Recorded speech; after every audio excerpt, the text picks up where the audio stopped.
Okay, hey, look, I wanted to just jump on here real quick on a quick stream to talk about a book that I'm reading called Leadership by the Good Book. Leadership by the Good Book. This is Timeless Principles for Making an Eternal Impact.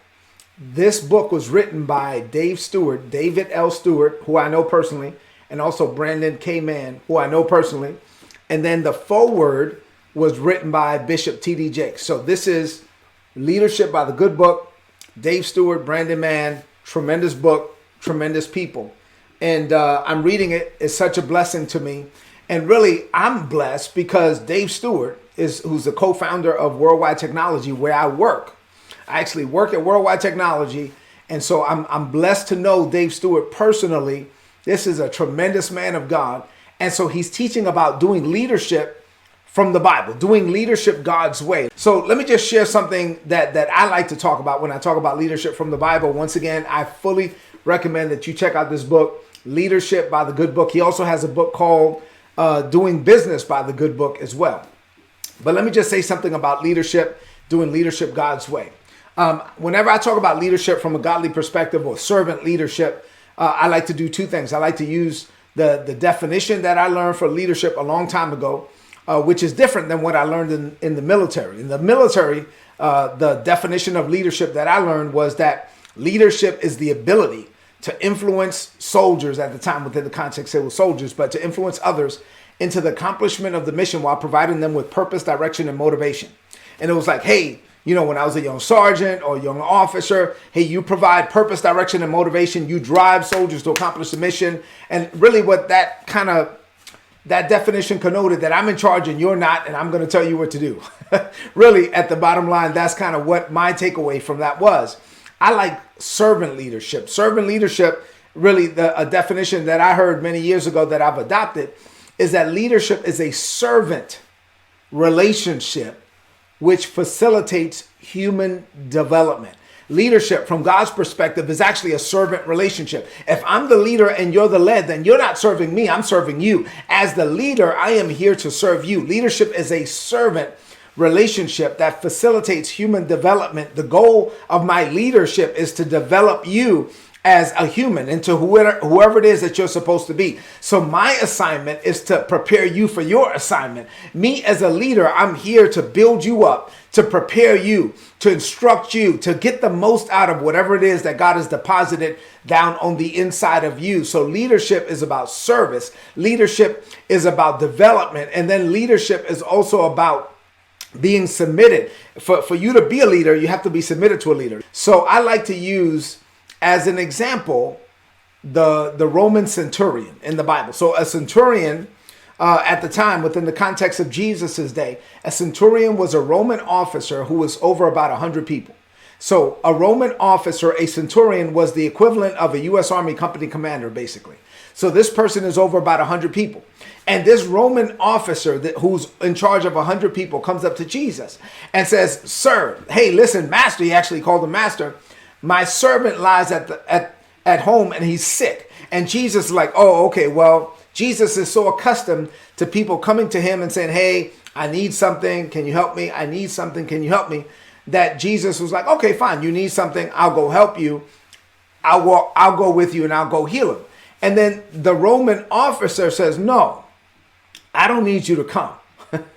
I don't need you to come to my house. Matter of fact, I'm not even worthy." Now that was interesting because the Jews were under subjection to the Romans at the time. So in other words, this Roman officer who was going up to a Jewish man, the Jews was supposed to be submitted unto him. He's submitting himself unto the Jew, Jesus, and says, "No, I'm not worthy that you would come to my house." But he says, this is what I need you to do. You speak the word only, and I know my servant will be healed. I don't need you to go. I just need you to say. And Jesus was like, "Whoa, really?" He says, "Yes, sir. I understand how authority works." He says, and the very first thing he said was, when he said, "I understand how authority works," he said, "I am a man under authority." You want to understand how leadership works? I'm a man under leadership. The reason why I am in authority is because I'm under authority. He says, "I am a man under authority." People are under my authority. And those people that are under my authority, if I tell them to go, they have to go. If I tell them to do, they have to do, right? And so I don't need you to go. I just need you to say. What he was saying is, Mr. Jesus, Rabbi Jesus, Master Jesus, I perceive that you have authority over sickness.